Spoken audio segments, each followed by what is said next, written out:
Travessa, junto a eu, Isabel Diegues, que sou editora da Cobogó, junto aos autores deste delicioso livro, Três Poetas do Samba Enredo, compositores que fizeram a história do carnaval.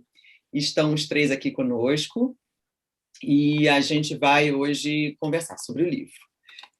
Nossos autores são Raquel Valença, Leonardo Bruno e Gustavo Gasparani. Raquel é pesquisadora, jornalista e escritora. Nesse livro, ela escreve sobre Aloysio Machado.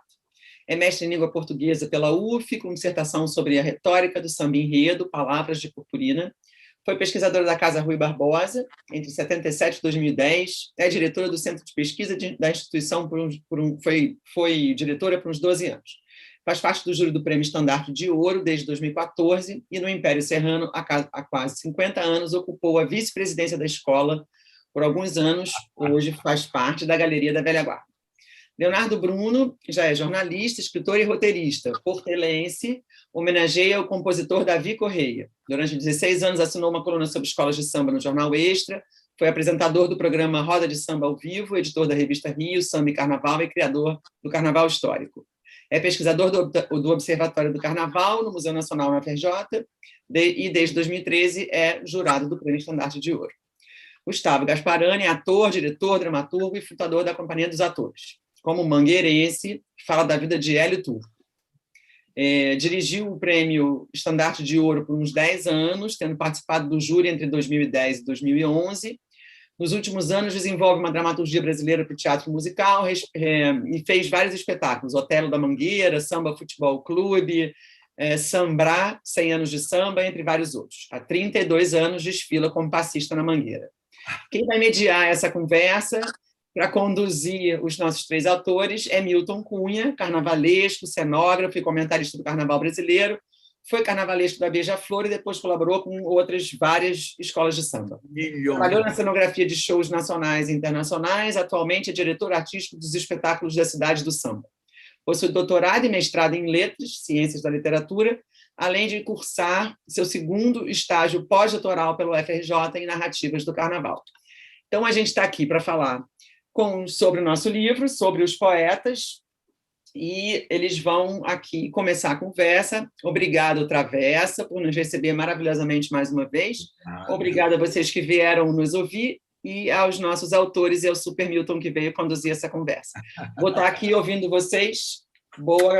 Bom papo. Beijos. Obrigado, Bel. Obrigadão. Gente que está assistindo, brigadíssimo pela audiência. Então, primeiro, comprem, não é? Um título importante que fala da beleza, da grandeza dos poetas que compuseram grandes sambas em enredo. E aí, professora Raquel, boa noite, como é que está a senhora? Muito emocionada de estar lançando o livro. Olha, muito emocionada, Milton. Agradeço muito a sua presença aqui, né? Que você se dispôs, você escreveu a orelha do livro maravilhosa e se dispôs a estar aqui conosco hoje. E já que eu comecei agradecendo a você, eu preciso muito agradecer aos meus parceiros. Sabe por quê? Porque eles me botaram para frente, eles me empurraram para essa aventura.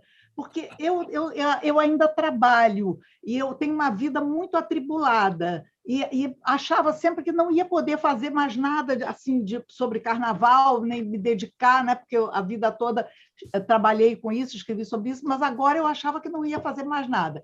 Mas Gustavo apareceu com essa ideia e ficou insistindo com a ideia, e eu dava pretexto e saía fora, até que um dia eu resolvi... procurada pelo Laerte Lacerda, que é da Capemisa, e que é muito amigo do Aloysio e do Império Serrano todo, o Laerte disse assim, você não tem vontade de escrever alguma coisa sobre o Aloysio Machado? Aí eu falei, nossa, agora eu não posso mais, agora eu tenho que escrever. E afora esse agradecimento ao Gustavo, que foi quem tocou a gente para frente, né? Eu quero agradecer também ao Léo Bruno, porque ele foi, na verdade, ele teve um papel muito mais importante do que simplesmente escrever a parte dele, porque ele é um tremendo editor, né? Então ele ajeitou as nossas ideias de uma maneira mais palatável, né? Mais legal para se ler. Então, eu sou muito grata aos dois por isso, né? E quero agradecer também, mandar um beijo muito especial para o nosso prefaciador, Sérgio Cabral, né? Sérgio Cabral, que foi assim a minha inspiração como pesquisadora, né? Assim, quando eu comecei a gostar de carnaval e comecei a ir à casa do Sérgio Cabral, lá no início da nossa amizade, na década de 70, ele era, para mim, uma inspiração. Aquele acervo maravilhoso, aqueles discos LP de escola de samba, ele tinha todos os discos, ele tinha uma hemeroteca, né? Ele recortava os jornais e tudo. Então, aquilo foi não só um facilitador para mim, como uma inspiração muito grande. Então, eu me sinto até emocionada de ter esse prefácio do Sérgio Cabral. É uma coisa muito linda e eu agradeço muito a ele e a Magali, que intermediou, né, a nossa interação com o Sérgio. Foi muito importante também o papel dela. Muito obrigada aos dois, muitos beijos.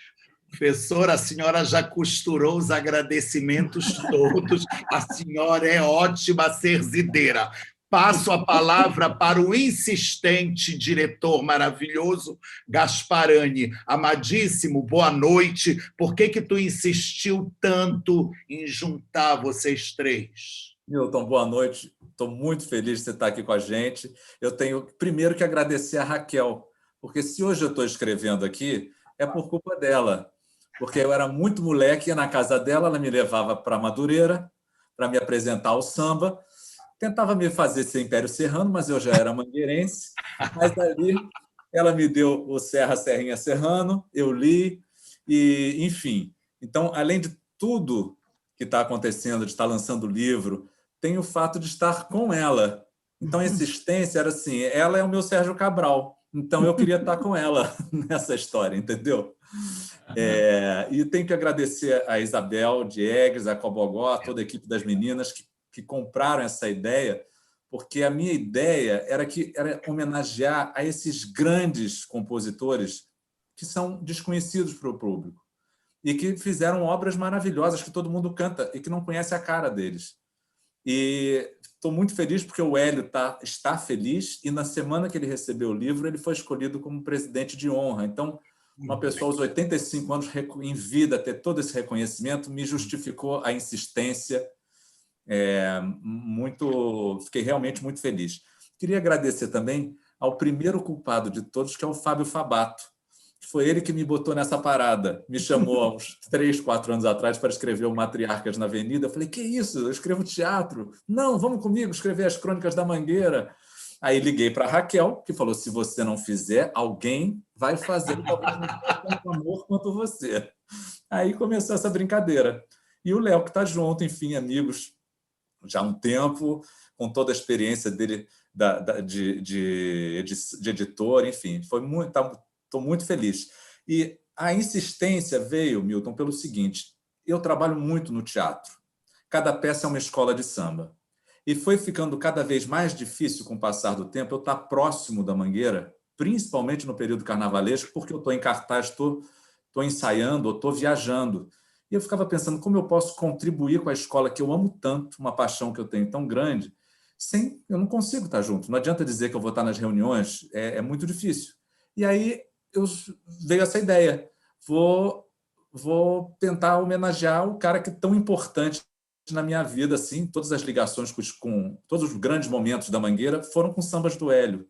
Eu nasci com samba em 67, era samba do Hélio. Entrei na Mangueira, era samba do Hélio em 88. Virei passista, era samba do Hélio. Então, tinha que homenageá-lo. E os meus queridos parceiros. É isso. O Léo, já agradeceram milhões o patchwork, a colcha já está enorme, mas tu és o editor. Amadíssimo, boa noite. Milton, que bom estar contigo. Eu também tinha preparado uma lista de agradecimentos, mas diante do sucesso dos meus amigos nessa tarefa, né, eu não preciso repetir, mas brigadíssimo a você. Você, né, a gente já se conhece há mais de 20 anos, você sempre tão generoso e tão carinhoso comigo, e mais uma vez generoso e carinhoso com essa orelha, agradecendo o Sérgio Cabral, nosso mito, né, nossa grande inspiração, né, ter um livro com prefácio de Sérgio Cabral é para botar no currículo, e agradecer a toda a Cobogó, Isabel, Melina, Isha, toda a equipe que trabalhou tanto para fazer esse produto que ficou tão bonito. Assim, eles foram muito caprichosos ao fazer esse produto. Raquel disse que precisava de um empurrão. Gente, Raquel Valença precisa de empurrão para fazer alguma coisa? Raquel é nosso motor desde sempre, né? Raquel é essa inspiração e Gustavo nos conquistou nos contaminou com essa vontade, né? Com esse desejo de escrever sobre esses 3 grandes poetas. Eu, durante o processo, tive um grande baque, né, Milton? Porque a nossa ideia era homenagear 3 grandes poetas em vida, né? Era entregar flores em vida para eles. Era ver essa alegria que Hélio Turco e Aloysio Machado estão demonstrando nas últimas semanas, por ver a sua obra contada, por ver tanta gente falando sobre eles, por ver reportagens de jornal, de televisão, enfim. As pessoas, né, celebrando mais uma vez a obra deles, como tantas vezes já foram celebradas. Infelizmente, Davi Correia, né, virou constelação enquanto nós estávamos produzindo o livro, né? Davi Correia, enfim, nós nos últimos meses, nos últimos 1 ano e meio, temos tido tantas perdas, né? Especialmente no mundo do samba, né? O mundo do samba tem sido muito atingido por esse momento de perdas, e Davi Correia foi mais uma perda, mas, no primeiro momento, eu fiquei um pouco baqueado, falei, puxa vida, o nosso desejo de entregar essas flores para eles em vida, pelo menos para um dos poetas, não vai se realizar. E aquilo durou alguns dias, mas depois eu falei assim, caramba, primeiro tem aquele grande ensinamento, né, que os nossos ancestrais nos passaram, que é uma pessoa só morre quando se deixa de falar sobre ela. Então, nós lançando esse livro, falando sobre Davi Correia, nós estamos mantendo Davi Correia vivo. Né? E como a obra de Davi Correia é uma obra que se perpetua, que ainda é cantada absurdamente em todas as rodas de samba, em todos os pagodes, em todas as quadras, as novas gerações precisam saber quem é esse autor, esse grande artista. Então, acho que esse livro mantém Davi Correia vivo e informa e abre um painel para as próximas gerações de quem foi esse grande artista. Professora, a senhora viu que a senhora foi lançada à categoria de locomotiva do nosso grupo. Então, eu estou felicíssimo da senhora ser a nossa locomotiva. Vamos lá, conversa entre amigos, estamos numa sala, batendo papo, e a primeira pergunta é: vocês alçam eles à categoria de poetas? Esses poetas do samba, sem a formação acadêmica, sem pertencerem ao establishment, à academia, parará. Vocês acham, quando vocês conferem poesia, poetas, poema, vocês acham que eles já estão ok nesse trono, ou ainda temos um longo caminho de respeito a ser trilhado pelos artistas, compositores do samba? Professora, começo com a senhora. Milton, eu acho que, bom, em primeiro lugar, hoje em dia há uma grande receptividade à noção da canção. No Brasil, a canção é muito importante como forma de expressão, né? Então, apesar de todo o preconceito que a academia teve durante muitos anos, a criação popular, né, em relação à criação popular, eu acho que o samba-enredo, mais do que a canção até, foi a voz daqueles que não tinham voz, né? Foi a forma dessas pessoas se expressarem, falarem das suas necessidades, dos seus anseios, dos seus sonhos, né, dos seus problemas. E eu vejo muito o samba-enredo como algo a que se deve prestar muita atenção, pelo fato de ter sido, durante muito tempo, a única voz de uma camada da população negra, pobre, desprezada por todos os recursos da sociedade. O samba-enredo foi a forma dessas pessoas falarem com o mundo, né? Então, desde lá de trás, de Silas de Oliveira, de Cartola, dos primeiros sambistas, nas entrelinhas do samba, a pretexto desse ou daquele enredo, eles nos passaram esses anseios. Então, eu acho que é alguma coisa que deve ser tratada com muito respeito e com muita dedicação, né? E a academia vem, aos poucos, superando esses preconceitos e está, hoje em dia, abrigando, né, A minha dissertação de mestrado foi de 1983 e ela foi assim um pouco escandalosa para a época, porque mas vai trazer sambista, vai ter gente sambando, né? Era aquele medo, aquele relativo temor. Hoje em dia eu vejo que a academia aceita isso muito bem. Então, Milton, eu acho que eles são poetas, sim. São poetas que além do mais, venceram várias barreiras. E a gente, examinando a fundo, como nós fizemos aqui com os nossos autores, né?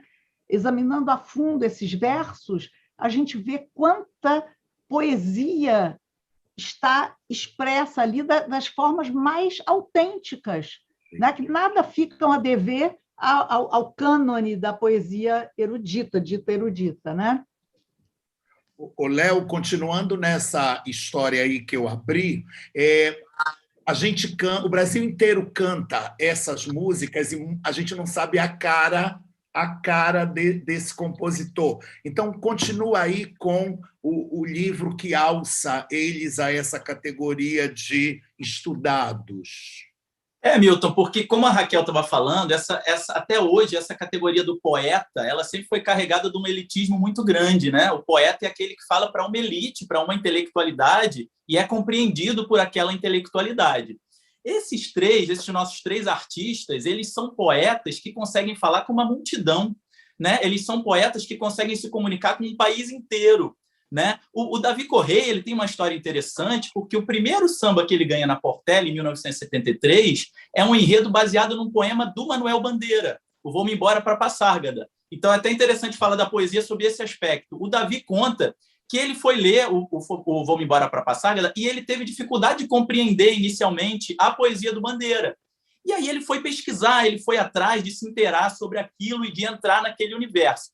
E ele compõe um samba sozinho, ele é o autor sozinho desse samba de 73, e ele traduz o samba do Bandeira para uma multidão. Olha que incrível, olha que criador de poesia, que a partir de uma outra obra, que muitas vezes fica restrita a um determinado nicho, ele consegue ampliar, né, a teia de percepção daquele tema, né? E o Davi tinha essa poesia na hora de escrever a letra, e ele tem uma outra história maravilhosa, que é um parceiro dele, o parceiro Joel Menezes, que compôs um samba com ele em 76, contou que nesse ano o Joel Menezes e um outro parceiro fizeram a letra e o Davi ficou encarregado da melodia.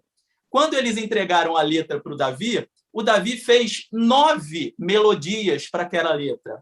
Ele perguntou, vocês querem como? Que comece em tom maior e termine em menor? Ou que comece em menor? Ele fez várias opções. Então, olha o espectro criativo de um cara desse, porque a poesia está na letra, mas também está na melodia, né? Então, assim, são artistas riquíssimos, que só não são considerados até hoje poetas, acho que começam já a ser considerados, mas só não são considerados por puro elitismo, né? Gasparani, e aí vocês montaram um Olimpo, né? Cada um escolheu o seu poeta maior e jogou aqui. Continua aí essa falação sobre esse assunto introdutório. Olha, eu não tenho a menor dúvida de que eles são poetas e da maior categoria. Todo o meu trabalho no teatro musical brasileiro foi justamente botar a poesia popular no lugar do texto. E enfrentei, na parte assim, de um lado da crítica mais, entre aspas, erudita, um certo preconceito. Musical de pagode, musical de samba, como se fosse um gênero menor. Quando eu fazia Shakespeare, uau! Mas é uma coisa lá de samba, né? Sempre teve esse preconceito dentro do mundo teatral, assim, mais dos críticos, assim. E a primeira peça que eu escrevi era justamente para mostrar isso, que era o Otelo da Mangueira, porque eu peguei o texto do Shakespeare, que era popular na sua época e virou erudito, que a academia pegou depois, ao longo do tempo, e eu tirava os trechos do Shakespeare e botava as letras da Mangueira no lugar e contava a história do Shakespeare com a poética mangueirense. Ninguém sabia que eu fazia isso. Achava que era Shakespeare e babava. Mas não era só na hora das músicas, eu fazia isso nos versos falados. Então, olha a qualidade que esses compositores tinham. né? Tem. E uma pessoa que escreve "Pergunte ao Criador quem pintou essa aquarela, livre do açoite da senzala, preso na miséria da favela", em 88, quando não estava na pauta esse questionamento, é de uma sensibilidade, de um farol social muito grande, né? E o que achei curioso no caso do Hélio, porque foi uma das primeiras perguntas que eu fiz para ele, como ele tinha essa sofisticação de verso. Eu perguntei onde ele estudou. E ele falou: eu estudei na escola aqui na frente, porque ele mora na mesma vila desde que nasceu, praticamente, né? Desde os 6 meses de idade. Ele falou: a minha escola era ali, eu estudei ali. Aí me bateu a coisa da educação, né? Como era a educação no Brasil e como foi indo ladeira abaixo. E aí ele contou uma história que, se eu não sabia, foi muito curioso, que ele tinha o tio Jorge Turco, que esse apelido, sobrenome, virou para ele apelido, sobrenome, Hélio Turco, e que o tio dele era um libanês que tinha vindo do Líbano e que no Líbano ele escrevia, ele era autor, ele se apresentava no João Caetano, ele escrevia peças. Então, ele tinha essa experiência da literatura com o tio próximo, né? O que fez também, eu acho, uma grande influência. Mas não tenho a menor dúvida que Barbeirinho, do Jacarezinho, Rod, e todo mundo são excelentes poetas, da maior qualidade. E como a nossa escola de educação formal poderia usar mais esses versos, inclusive em aulas de literatura, história e tal. Bom, depois que vocês apresentam a introdução do mestre divino Sérgio Cabral, quer dizer, o prefácio do Sérgio Cabral, vocês passam para uma introdução, ainda não estão nos capítulos dos poetas. Nessa introdução, vocês soltam verdadeiras bombas atômicas sobre samba, samba-enredo, concurso, competição, modernidade, como que o samba acelerou, escritório de samba e tal. Professora Raquel, dessa introdução, qual é a tua bomba atômica, mais bomba atômica? Se você fosse dizer para o povo que está nos escutando, olha, aqui a gente fala sobre... Olha, aqui a gente fala sobre 3 compositores que pertencem a um momento do samba-enredo que vai ficando para trás, né? Não é melhor nem pior. Eu não estou dizendo com isso que o samba-enredo está piorando. Todo ano eu espero ansiosamente as disputas de samba, me emociono, choro com os sambas. Então, os sambas ainda têm qualidade. E o meu homenageado, o meu biografado, digamos assim, ele não é do passado. Ele concorreu agora. No ano passado, na disputa do samba, já durante a pandemia, a Luísa Machado concorreu. Então, ele não é um escritor do passado. E a gente vê aqui na trajetória dele que ele se adaptou aos novos tempos. A única coisa que ele não pode é deixar de fazer samba. Isso não está ao alcance dele, ele tem que fazer samba.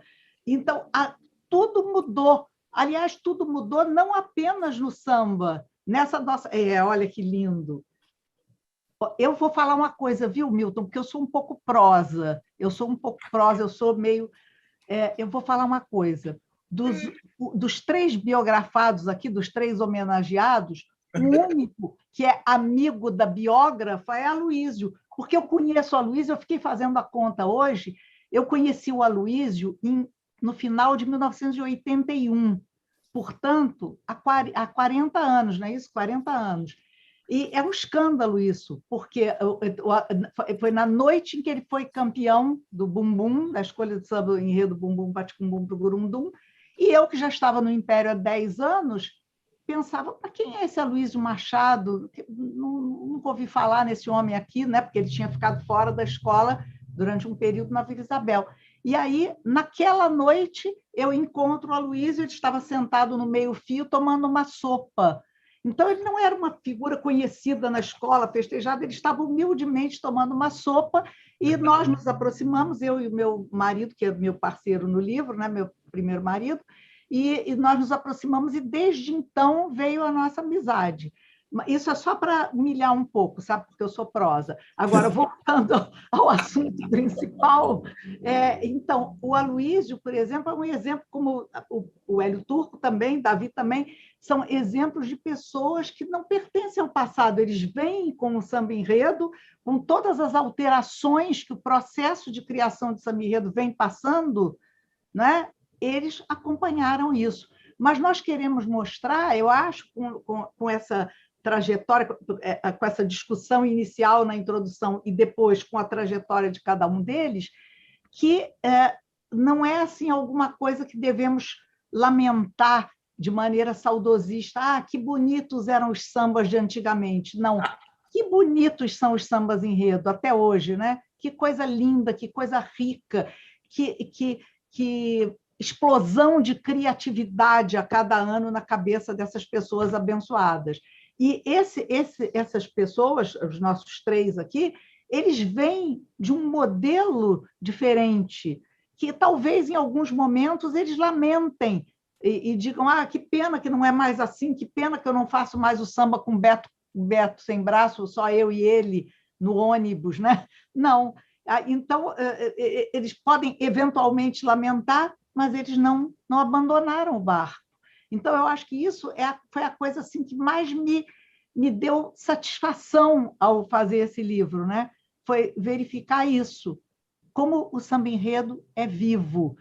Tudo o mais na escola de samba sobrevive também com perdas, né? Como a gente observa aí, foi até uma observação do Léo na conversa da introdução, a comissão de frente, meu Deus, que distância das comissões de frente da década de 70 para as de hoje. Hoje a comissão de frente não pertence à escola, é um conjunto de bailarinos contratado, ele não sabe nem onde fica a quadra, né? No nosso tempo, no meu tempo, não era assim. A comissão de frente eram pessoas da escola, né? Eram pessoas da escola que tinham essa honraria, que tinham essa responsabilidade. Então, tudo vai mudando, mas o importante é que tudo existe ainda, né? Para a nossa alegria, para nosso contentamento eterno, né? Gasparani, destaca um aspecto dessa introdução, desse bate-papo que vocês têm aqui sobre samba enredo. Eu acho que é a questão da música mesmo, Milton. A importância do samba, da música, dentro desse espetáculo que engloba tantas linguagens. E eu fiquei pensando assim, enquanto a Raquel respondia, desse primeiro capítulo, de tudo que a gente conversou, eu ficaria feliz se ecoasse no sentido de que a gente vai falando das transformações, e um momento, se eu não me engano, eu falo que tem escolinha de mestre-sala, tem escolinha de passista, tem escolinha de bateria mirim, e eu não vejo, nunca, pode ser que exista, eu não saiba, a escola de compositores mirins. Seria tão lindo se os compositores maravilhosos, o último carnaval, as sambas eram incríveis, se eles ensinassem as crianças a compor. Porque aí, a escola de samba, se os compositores mirins começarem a aprender, a escola de samba não acaba mesmo. Porque essa é a fonte de tudo, o samba. Tudo está a partir dessa música, né? Por isso também escolhemos esses 3 compositores, né? Para serem homenageados. Eu acho que esse seria, assim, para mim, o grande barato do livro, é que os homenageados recebessem essa homenagem em vida e que esse legado fosse passado dos compositores que estão na ativa, mais velhos, para a gurizada mesmo. E queria só dizer... Gasparani, o máximo essa ideia de uma escolinha, e não era nem para formar brilhantes compositores, é só para ver o processo, né? Como faz, como escreve, como desenvolve uma ideia, como pensa na melodia, o que é letra, como se conta essa história. No livro, o Hélio foi me dando uma receita mesmo, como ele faz, né? A questão de aprender a resumir uma ideia. Ele conta de uma forma muito gostosa. O fulaninho vinha, fizeram a coisa dos estados, estavam todos os estados, o samba era, metade do samba era um enredo que tinha estados todos, da federação. Metade dos sambas era estado. Quando acabava o último estado, acabou o samba. Aí veio o Pelado e botou todos os estados da federação.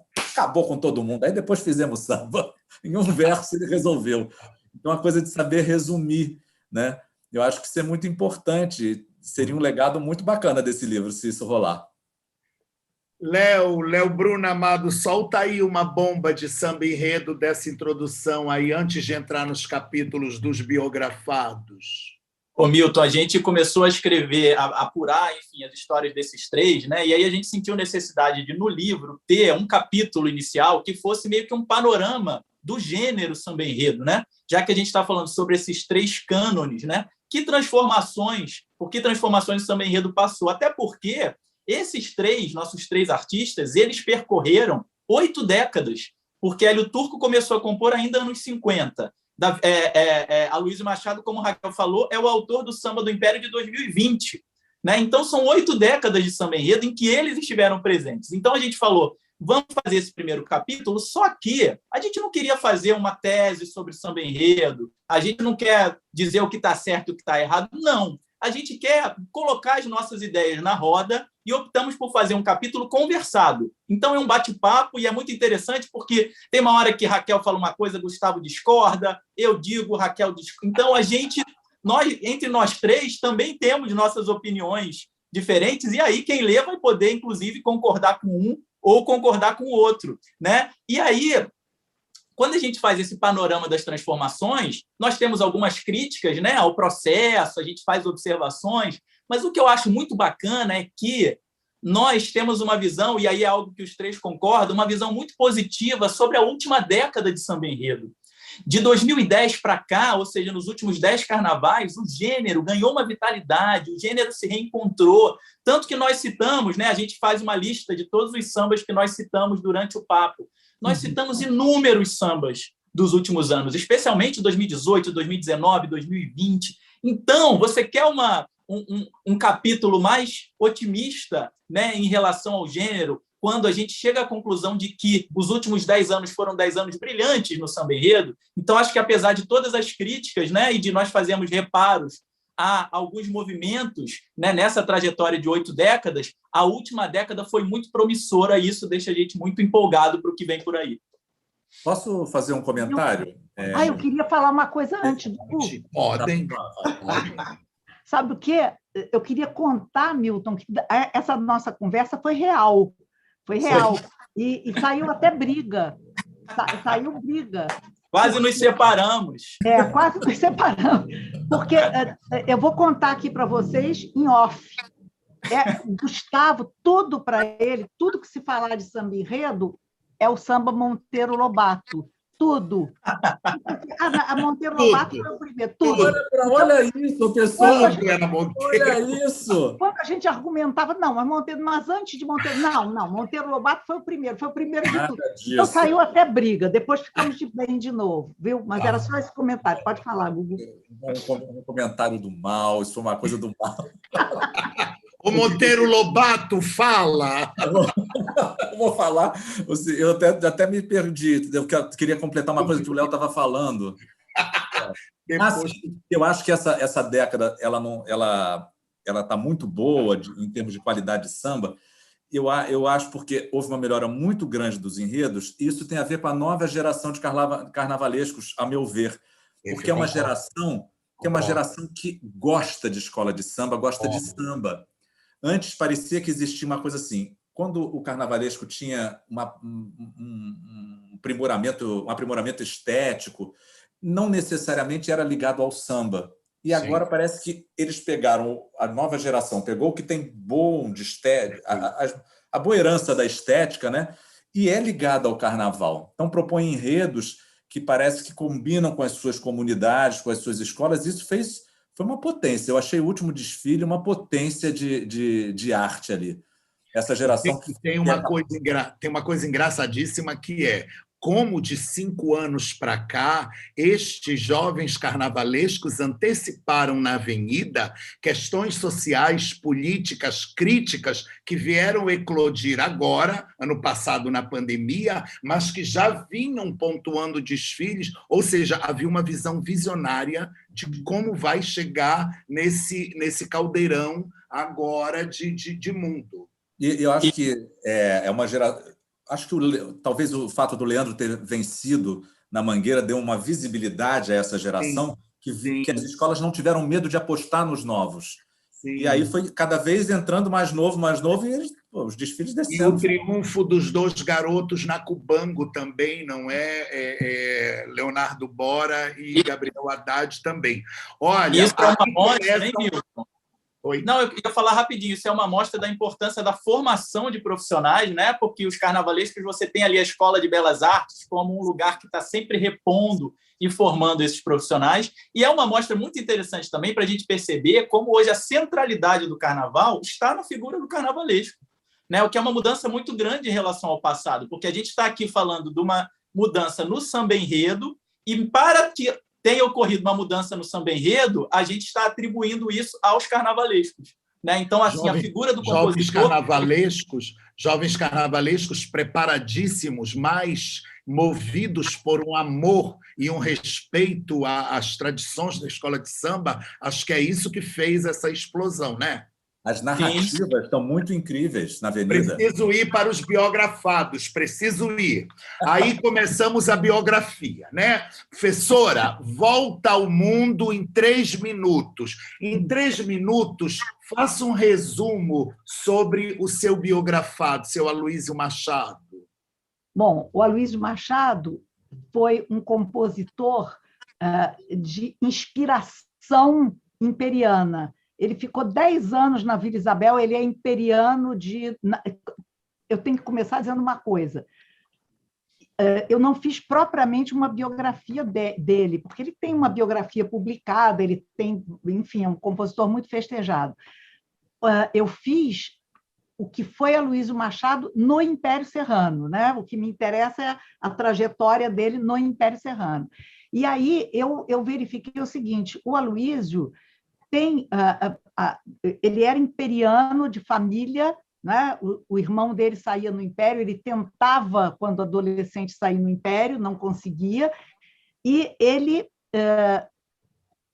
vai para a Vila Isabel, sai do Império na ocasião da escolha do samba-enredo da Alô, Alô, tá aí Carmen Miranda, em que Silas de Oliveira foi preterido, foi uma coisa muito traumática. O Aloysio se afasta do Império, vai para a ala de compositores da Vila Isabel. E lá ele vê também que é muito difícil ele ser ouvido num lugar onde ele não tinha uma tradição que ele tinha no Império, né? Que era de uma família imperiana. Então, em 82, ele volta para o Império, essa foi a minha grande surpresa. Ele não voltou junto com Beto Sem Braço. Olha o que o destino nos armou. Ele e Beto Sem Braço estavam na vila, lá mal se conheciam. No mesmo ano, eles voltam para o Império, quando o Jamil Salomão Maruf volta a ser se elege presidente do Império e chama de volta os imperianos que estavam fora. Então, os dois chegam no momento da entrega da sinopse e tal, e eles não tinham parceiros, porque as parcerias já estavam formadas, eles chegam meio atrasados. Então, a vida se encarrega de juntar essas duas pessoas que não se conheciam bem e que formam uma parceria, a meu ver, inigualável. Né? Toda a narrativa do Aloysio sobre a parceria dele com o Beto é espetacular. Agora, eu acho muito interessante também, o Aloysio era uma pessoa de família pobre, ele era o filho mais moço de uma família de muitos filhos, e ele fica... ele tem a sua formação, ele é obrigado a abandonar a escola, jovem ainda, bem adolescente, porque a família precisava que ele trabalhasse, né? E ele, no entanto, tem uma vocação natural para as coisas da cultura. Ele vai se meter lá no Teatro Experimental do Negro, ele tem toda uma ligação, né, com a cultura. Então, isso foi muito importante para a formação dele. E aí, não quero passar dos 3 minutos. O que é marcante para mim é a permanência desse homem no Império Serrano. Não é? Ele concorre quase todos os anos. Ele podia se aborrecer, se ofender, ter brigas, brigou com o Beto Sem Braço, ficaram anos sem se falar por causa de uma fofoca, você fala dela na sua orelha, né? Uma fofoca de salão de beleza. Enfim, tudo aconteceu, mas ele estava ali. A cada ano ele estava ali comparecendo e criando. E com uma preocupação, porque ele não esconde isso, né, que a grande inspiração dele foi o Silas de Oliveira, que ele seguia o Silas, né, acompanhava o Silas para beber daquela fonte, né, da criatividade do Silas, e ele tem aquela preocupação de botar palavras diferentes. Ele diz, é preciso botar uma palavra diferente para as pessoas ficarem, mas o que é isso, afinal, né? Então, até num depoimento, ele diz, naquele samba, acho que de 87, né? Quem não se comunica se trumbica, ele diz, vai pombo correio de permeio na imensidão. Aí ele diz assim, pô, onde é que eu fui arranjar esse permeio? Vão ficar aqui, que permeio é esse? Então, ele tinha essa preocupação, tem, né? Essa preocupação pela palavra rara, joga no lixo, tem bugica para criar, né? do Betinho, do ano de 96. Enfim, ele é um compositor muito, um poeta muito elaborado, mas não é isso que me apaixona. O que me apaixona é a permanência dele no Império. É como se fosse o talento dele fosse uma espécie de destino. Ele tinha que compor. A cada ano brigava com o parceiro, arrumava outra parceria, voltava para o parceiro antigo, arrumava outra parceria, né? Por quê? Porque não podia deixar de compor, não pode nunca deixar de compor, né? Então, isso aqui foi, para mim, a revelação, né, dessas páginas, assim, até é uma pessoa que tem uma importância enorme no Império, na questão da transmissão do conhecimento, né? Porque ele tem a filha Andréia, sambista, tem o neto Mateus, que hoje é compositor e é o mestre-sala do Império, porque a Luísa também tem o lado bailarino dele, muito importante, né? Então, a senhora explodiu todo o tempo, professor. Meu Deus do céu! Uma explosão. De permeio chega Davi Correia. Léo Bruno, me conta. Davi, para você destacar para a gente. Davi tem uma história singular, ímpar no Carnaval Carioca, porque o Davi, a Portela é a maior vencedora de estandarte de ouro em samba enredo. Então, é uma referência em samba enredo. E o Davi é o maior vencedor da Portela, ao lado do Noca, né? Só isso já bastaria para colocar ele no panteão dos compositores de samba enredo. Só que, além de ser o maior vencedor da Portela, ele tem um dos maiores sucessos da história da Mangueira, Atrás da Verde Rosa Só Não Vai Quem Já Morreu, Me Leva Que Eu Vou, Sonho Meu, Atrás da Verde Rosa Só Não Vai Quem Já Morreu, é Davi Correia. Ele tem um dos maiores sucessos da história do Salgueiro, que é cantado a cada ensaio da escola, que é o Esquindô, Esquindô, de 84, Oiá, Oiá, Água de Cheiro pra Ioiô. Ele tem um dos sambas mais conhecidos da Estácio, que é o samba em homenagem ao Flamengo, é Mengo Tengo, no meu Quengo é só Flamengo. Então, assim, como um dos maiores compositores da história da Portela, e um cara tão identificado com a Portela, não à toa ele está aqui de azul e branco na capa do livro, mas ele consegue ter sucesso em tantas outras escolas, porque em determinado momento, ali no meio dos anos 80, ele resolve, o Davi ele era um cara obcecado pela vitória. Mais do que obcecado pelo samba, ele era um cara obcecado pela vitória. Então, ele corria atrás da vitória. Ele ia aonde ele sentia que ele podia ganhar. Ele queria levar o samba dele para o público. Porque o compositor ele acaba sendo muito frustrado, né? Quando ele faz um samba, aquela expectativa dura um ano inteiro, chega na hora ele perde a disputa. Aquele samba morre. O samba que perde uma disputa de samba enredo, ele morre. E o Davi não aceitava isso. O Davi queria vencer, queria ver o samba dele sendo levado para o público. Então, a partir dos anos 80, ele vai para outras escolas, faz uma carreira belíssima, ele faz também sambas para Vila Isabel, para Unidos da Ponte, para Imperatriz Leopoldinense. Ele tem sambas em 10 escolas diferentes.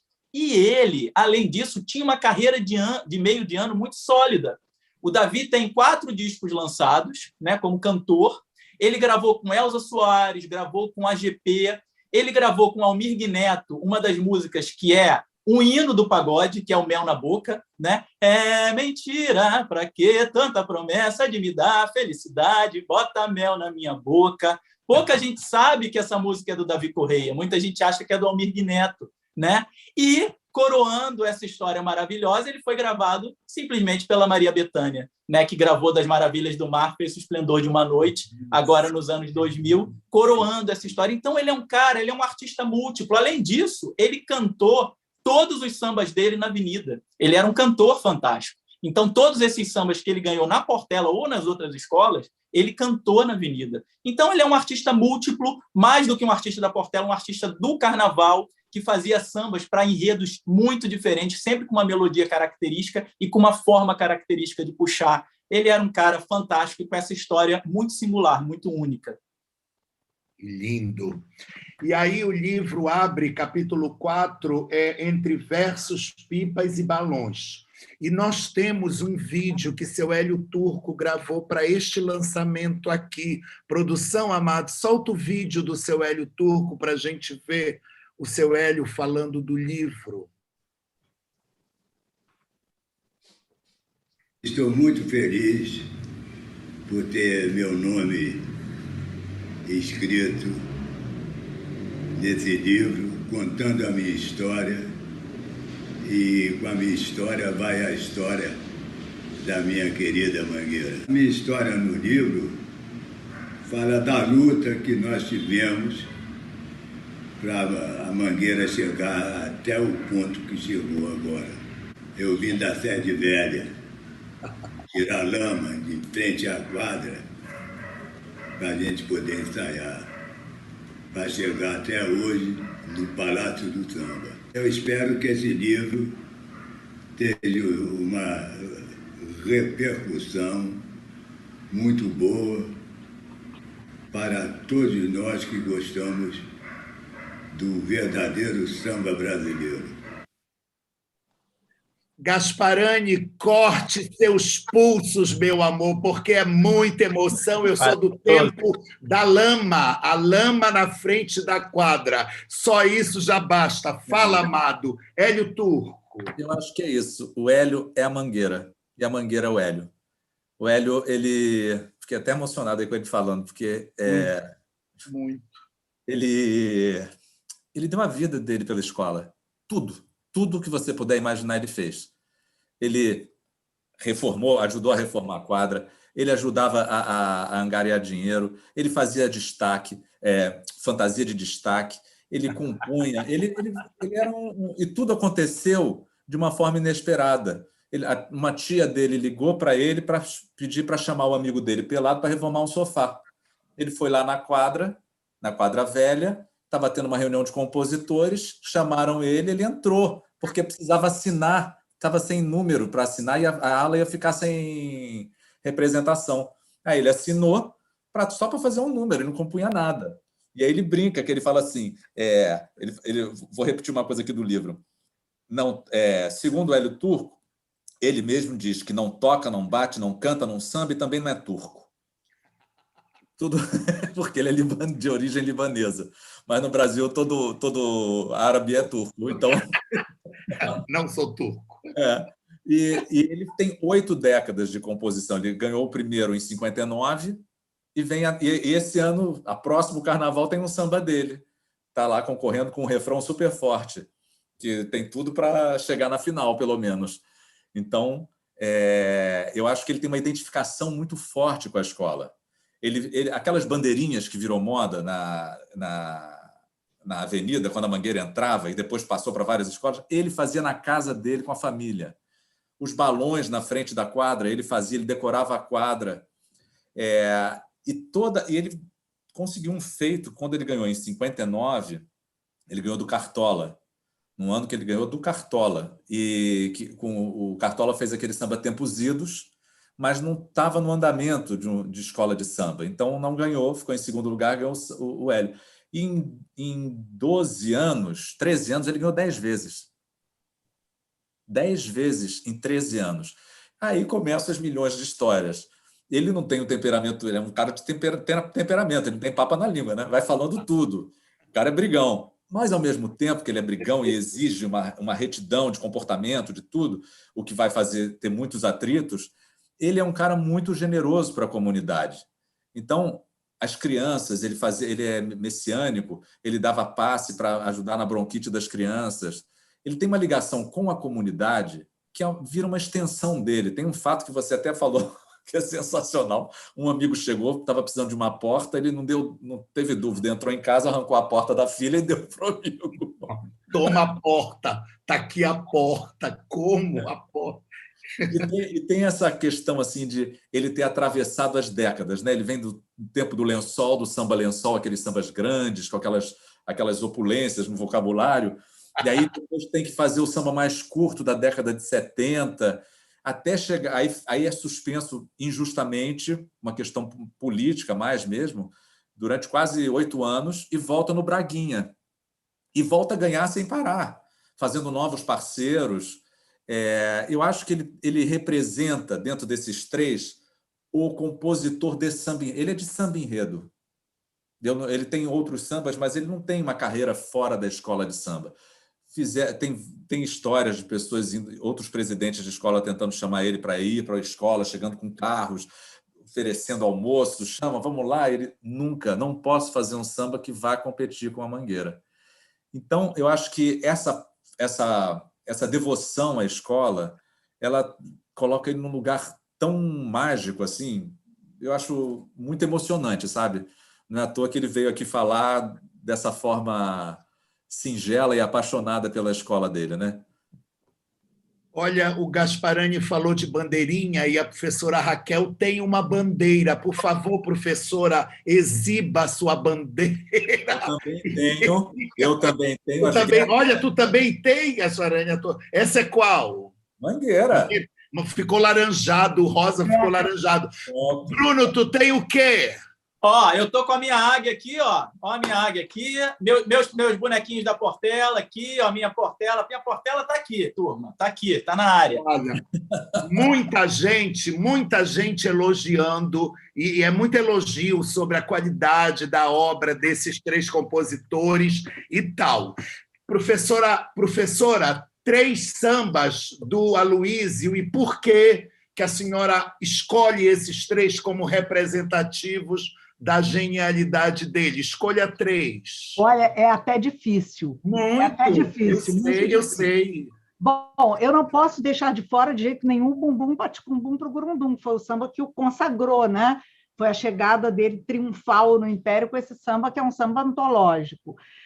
O Mãe Baiana Mãe, o Aloysio considera o melhor samba dele. Ele considera o Mãe Baiana Mãe melhor do que o Bumbum, né? Professora, como é o refrão? Como é o refrão desse? Do Mãe Baiana? Mãe Baiana, mãe, me empresta o teu calor, eu quero amanhecer no teu colo, onde deito, durmo e rolo, e embolo a minha dor, eu quero me parar nessa avenida. É lindo, samba muito melódico, e tem a coisa, Milton, que eu adoro, que é uma dor, a dor que já estava lá no Bumbum Paticumbum pro Gurundum, já fala, é carnaval, é folia, nesse dia ninguém chora. Então, não nos faltam razões para chorar, não é? A dor está presente no Bumbum, está presente no Mãe Baiana, que é esse lado social do Aloysio, que é muito importante, né? Uma coisa muito linda. E aí, o terceiro que eu sou obrigada a escolher aqui é difícil, porque tem o Betinho, o samba do Betinho, que é lindo, né? Verás que um filho teu não foge à luta, tem Eu Quero, mas eu vou escolher um samba que eu adoro, que é o Império do Divino, um samba recente, de 2006, que é um samba maravilhoso, que me deixa comovida. Senhor, olhai por nós, até por quem perdeu a fé. Isso é lindo, né? Senhor, olhai por nós, até por quem perdeu a fé. Coisa mais bonita isso, né? E tantos outros, até os recentes, o que ele fez do Silas Canta Serrinha, é um samba maravilhoso, e, enfim, vários, né? É um poeta de primeira, é espetacular. Maravilhoso, que coisa. Léo Bruno, 3 e por quê do seu Davi?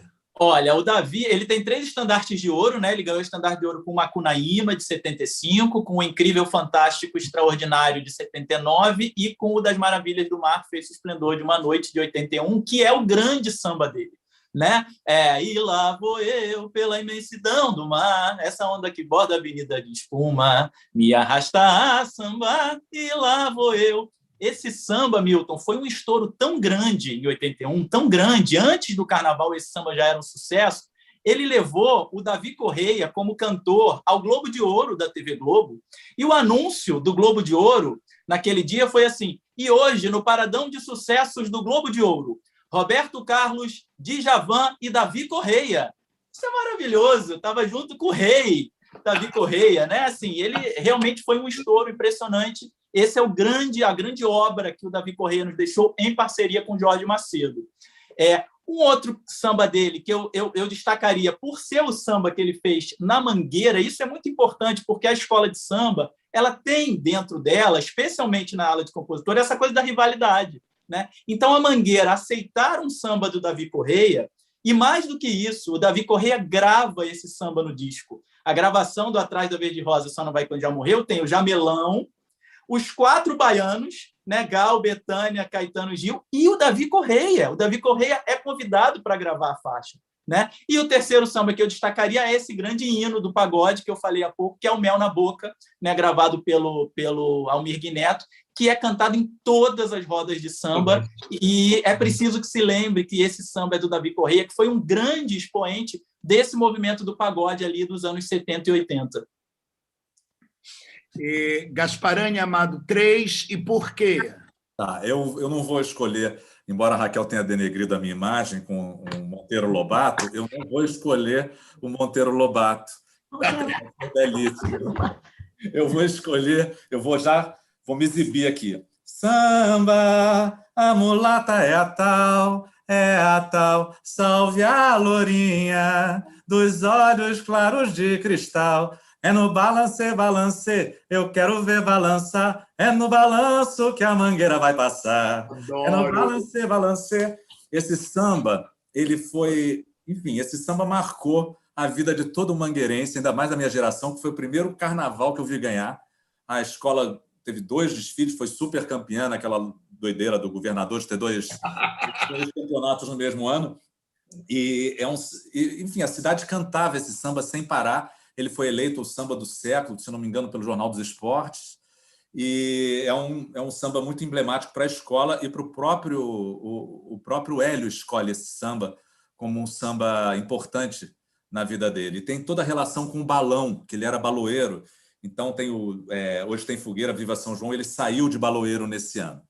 O segundo que eu vou escolher é o samba dele que ele mais dá declaração permitindo que estudem nas faculdades e nas escolas, que é o 100 Anos de Liberdade, que é o pergunte ao Criador, quem pintou esta aquarela, livre do açoite da senzala, preso na miséria da favela.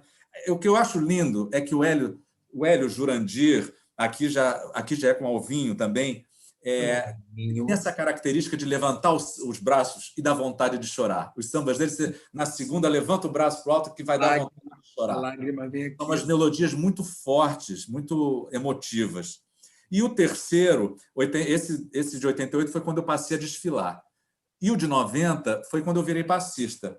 Vai contar histórias do infinito, não haverá amanhecer, vai dizer que foi esculturada, que sofreu por amor e foi amada, musa inspiradora, luz de uma canção, bailando na imensidão, sim, a Olímpia, quem é você? Sou amor, sou esperança, sou mangueira até morrer. Esse samba eu acho uma obra-prima, ganhou o estandarte de ouro e foi eleito, dentre os compositores do Grupo Especial e do Acesso, por eles mesmos, o melhor samba daquele carnaval.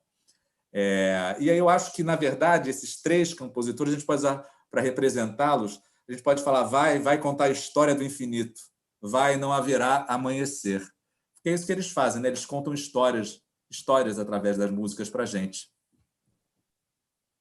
Vocês se animam para o 3 Poetas 2? Tem muita gente aqui dizendo, mas falta Martinho, mas e tal. Claro que falta. E nessa falta, vocês se animam para continuar tentando homenagear esses poetas? Na verdade, dava para fazer 300 poetas do samba enredo, né? Porque assim, é uma variedade tão grande, né, de poetas, e cada um com uma história, né? Você vê aqui esses três que a gente escolheu, como são histórias tão diferentes, né? Agora, eu acho que o mais importante, a gente fala isso no primeiro capítulo, é que, vendo essa nova geração, que é a geração que está fazendo samba de 2010 para cá, a gente vislumbra, Milton, talvez lá para 2040, fazer os poetas do samba enredo de agora. E isso é muito estimulante, né? Quer dizer, a gente não precisa só ficar falando do passado, a gente tem que reverenciar o passado e agora continuar produzindo, né, poetas para que daqui a 30, 40, 50 anos os livros continuem a ser feitos. Então, ter essa perspectiva eu acho muito legal. Mas puxando a brasa para Cobogó, o Cobogó, sob a orientação das editorias aqui, chama pesquisadores das outras escolas para fazer os compositores disso, não é, gente? Toco na Mocidade, Zé Catimba na Imperatriz. São Martinho na Vila, né? Martinho, bom, Martinho, é que o Martinho já é uma celebridade tão grande que às vezes escapa. Vocês contam, mas vocês vão além, vocês contam a vida, as fofocas, a mulher no cabeleireiro, isso é o máximo. Posso falar uma coisa aqui que eu acho. Isso foi um dos momentos que eu mais ri quando eu estava pesquisando a vida do Hélio, quando ele contou quando ele se separou do Cumprido, o Cumprido ficava tentando atrapalhá-lo, né? E aí tinha um negócio, ele foi fazer uma macumba para que o Hélio perdesse e não ganhasse mais carnaval. Então, ele se vestiu aí eu vou falar da forma como o Hélio me contou, né? Botou um chapeuzinho de vermelho, como se fosse um saci, se vestiu vermelho, foi para uma encruzilhada e ficou esperando o parceiro dele, que era Brogogério, chegar com o carro. O Brogogério chegou de carro com um bode dentro do carro. Fizeram o despacho. Hélio ganhou nesse ano do despacho, no ano seguinte e no outro. Então, te faltou alguma coisa nessa macumba para poder dar certo, né? E até hoje o Brogogério está limpando o carro porque o cheiro do bode não sai. Que delícia! Meus amores, 8 e 9. Então, estamos indo para a última colocação, que vocês... Na hora que vocês dizem muito obrigado a vocês, né? Muito obrigado, Davi Correia, muito obrigado, Luísio Machado, obrigadíssimo, Hélio Turco, como é o obrigado de vocês para eles? Por quê? Resumo da ópera.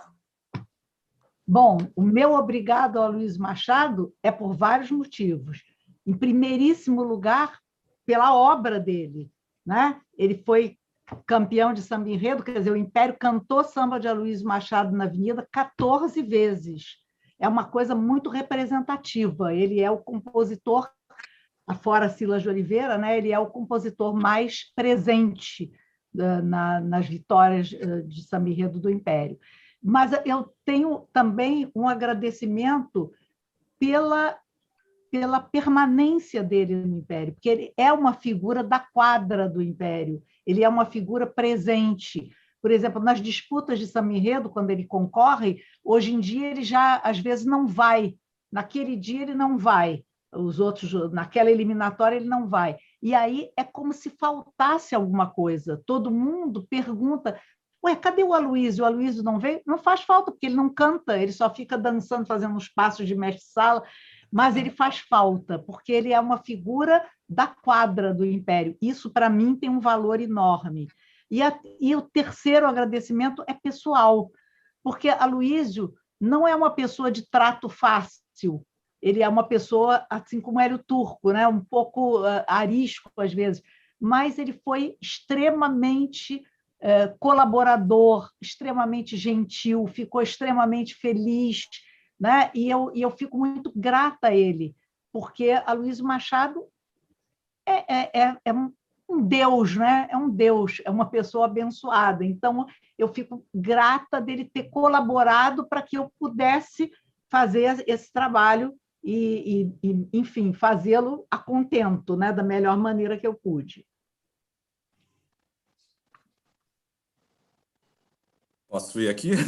Deu um branco, né? Deu um branco. Primeiro, eu queria agradecer rapidamente ao Aloysio Pinto, que é da velha guarda da bateria, que me apresentou ao Hélio para eu poder fazer o livro. Eu esqueci de agradecer no início, e tenho que agradecer ele também, porque foi ele que me apresentou ao Índio para eu ser passista. Ele me viu da bateria há muitos anos atrás, ele é duplamente meu padrinho. Valeu, Aloísio. E, enfim, eu quero agradecer ao Hélio pelo carinho como ele me recebeu, e a família dele inteira, os filhos, foram muito queridos, muito parceiros. A forma como ele ligava, contribuía, canta todos os sambas, sabe todos os sambas, como mangueirense, pela obra que ele fez e pela mangueira que ele criou, porque ele é ele não foi fundador, porque ele é de uma geração depois, mas ele foi ele é fundamental. Todos os presidentes e todas as pessoas, quando eu liguei para conversar sobre o Hélio, todos tiraram o chapéu e falavam dessa devoção para a escola. É misturada a vida dele e a vida da escola. E, pessoalmente, é isso. Eu nasci no ano do Monteiro Lobato, passei a gostar, a acompanhar carnaval, no ano que ele fez Braguinha, desfilei no 100 anos de liberdade, virei passista no Irmão, canta Monteiro Lobato o refrão pra gente. Por favor, nós passamos 3 anos ouvindo o Gustavo falando de Monteiro Lobato. Mas nós não. Nós queremos Monteiro Lobato. Quero também. Glória a este grande sonhador que o mundo inteiro deslumbrou com suas obras imortais. Vejam quanta riqueza exuberante na escritura emocionante, com seus contos triunfais, com seus personagens fascinantes, nas histórias tão vibrantes da literatura infantil, enriquecem o cenário do Brasil. E assim, nesse cenário de real valor, eis um mundo encantado que Monteiro Lobato criou. Várias vozes. Vocês viram? Vários jograis, um escândalo. Continua teu agradecimento, irmão. É isso, eu queria agradecer por todos esses momentos. Muita emoção da minha vida foi embalada pela trilha sonora de Hélio Turco, Jurandir e todos os parceiros, Alvinho, Darcy, Pelado, Comprido, mas na figura desse turco libanês que não bate, não toca, não canta e não é sambista. Léo. Valeu, Hélio. Olha, o Davi, ele marcou uma geração inteira, né? As escolas de samba tiveram um momento de auge, de esplendor ali nos anos 70 e 80, né? Que foi aquela comunicação com o país inteiro, e o Davi foi a grande trilha sonora dessas 2 décadas, né? É impressionante como agora, com o lançamento do livro, tantas pessoas... Hoje mesmo, um amigo meu, que é compositor da São Clemente, torcedor da São Clemente a vida inteira, falou: eu vou comprar porque o Davi é meu ídolo. Então, assim, o Davi, ele é o ídolo de amantes do samba, de todas as escolas, porque naqueles anos 70 e 80 não foram anos em que a Portela era uma escola vencedora, em que a Portela estava muito forte, mas a trilha sonora dos desfiles partia do Davi Correia, né? Entre 73 e 82 foram 10 anos em que ele ganhou 6 sambas na Portela. Então, ele era a cara da Portela naquele período e depois nas outras escolas também. E ele traz para o samba uma forma de contar as histórias que foi uma forma que influenciou as gerações depois, né? Ele tem 2 sambas em que ele fala que ele vai andar sobre o mar, né? Nas ondas do mar eu andei. E ele faz isso no Passárgada e no Das Maravilhas do Mar. E os outros compositores achavam aquilo um absurdo. Como é que você vai andar sobre as ondas do mar? Você não é Jesus? Esse cara está achando que é Jesus para andar sobre o mar? E o Davi mostrava que aquilo era poesia pura. E ele dizia: meu amigo, aqui na Portela tem uma jaqueira. Se você quiser dizer que você vai jaqueirar, está valendo. Ele tinha essa noção do que é a poesia e de como passar essa poesia para o público, sem as palavras difíceis que os carnavalescos usam, sem necessariamente precisar contar aquela história em setores. Ele trouxe muito isso para o samba enredo, influenciou o samba para as próximas gerações e fez a gente muito feliz, né? Nossa, a gente foi muito feliz cantando as músicas do Davi Correia. Ele trouxe momentos para a gente de arrepio, de choro, de felicidade, de lágrimas e de congraçamento, né? Porque a gente ouve as obras do Davi Correia e a gente abraça quem está do lado, a gente canta junto, a gente quer estar com os nossos amigos. o Davi é um cara importantíssimo para as nossas vidas e, enfim, essa é uma parte do meu agradecimento com esse livro, mas ele merecia muito mais. Sabe, vou contar uma curiosidade só do Davi. Quando eu comecei a acompanhar Carnaval, foi em 79, aí a Mangueira, 80, 81 e 82, veio com sambas fracos, e é justamente o auge do Davi, né? E eu, como mangueirense, falava, poxa, por que a Mangueira não tem esse Davi Correia? Eu não conhecia nada nessa época, né? Eu tinha só Dor de Corno. Aí eu não sabia que Hélio Turco estava suspenso, mas em 84 Hélio Turco voltou, e aí eu passei a ter meu Hélio Turco e não precisava mais de Davi Correia. Mas o Davi foi fundamental na minha formação. Já que estamos nos babados, eu quero falar também o seguinte: Davi Correia também tentou fazer samba no Império. Concorreu no Império em 1985, se não me engano, né, Léo? 89. 89, é. E aí o Aloysio Machado e Beto Sem Braço, com um outro parceiro que eu não me lembro, escreveram, com Zeca Pagodinho, claro, fizeram um samba alusivo a isso, né? Pisar como eu Pisa como eu pisei. Pisar como eu pisei. Socorro, 8h20, socorro, socorro. Chamo de volta à sala nossa diretora divinérrima Isabel Diegues. Isabel, queridíssima, a casa é sua para o encerramento. Já explodimos o tempo que poderíamos. Então, Deus salve os 3 poetas do samba. Enredo, Cobogó, compre, compre, compre, compre, compre, compre, compre, compre. Oi, Bel, obrigado pelo convite. É uma honra ter dividido com esses 3 fabulosos este programa maravilhoso. Que alegria, Isabel. Obrigada a você, Milton, maravilhoso, conduziu essa conversa. Eu podia passar aqui as próximas 2, 3 horas ouvindo vocês. Foi uma delícia, adorei. Só posso agradecer, Léo, Gustavo, Raquel. Muitíssimo obrigado por estarem aqui. Obrigadíssimo, Travessa, por nos receber nesse espaço virtual.